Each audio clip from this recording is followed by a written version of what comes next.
My name is Sawyer Buccy. I'm a reporter over at KOTV in Tulsa. 10:01 is when I wrote down that the execution started. His last words were, my request is that my Father forgive them, thank you. That's when the mic went off. Oh, I'm sorry. The pastor had a Bible in the room, in the execution chamber, and placed it over Stouffer's legs. Whoever's mic this is falling over.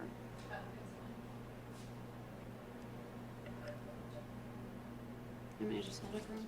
There you go. The pastor placed a Bible over Stouffer's legs and said something that made Stouffer start laughing. And then the mic cut out again. Stouffer was in a position to where he couldn't look at the pastor, who was like on his side or by his feet. He moved around a little bit, so he stayed looking at the ceiling the entire time. About 10:03 I had is when his eyes closed. And you could see his breathing start to change. There were no signs of an intense struggle.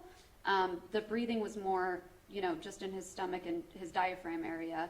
And you can tell that the rhythm starts changing. The pastor kept speaking over him. Another man came into the room to shake him, to make sure that he was unconscious. The mic comes back on. The pastor steps to the side at 10:07. That's when the inmate was announced unconscious. The pastor came back over Stouffer and kept speaking over him, and you could see Stouffer's diaphragm, the breathing started changing again. It came to a stop. I wrote by 10:09 was the last movement I saw. The pastor moved to Stouffer's feet, started reading his Bible over Stouffer.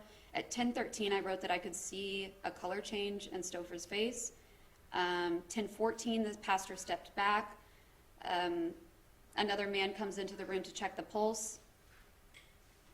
He checks Stouffer's eyes. And that's when the director of the Oklahoma Department of Corrections comes in, announces the time of death at 10:16, and the curtain closed. Any questions? Did he actually lay the Bible on his legs? Yes. Yes. It wasn't over it, he laid it He on laid it on his legs, yeah. Yeah.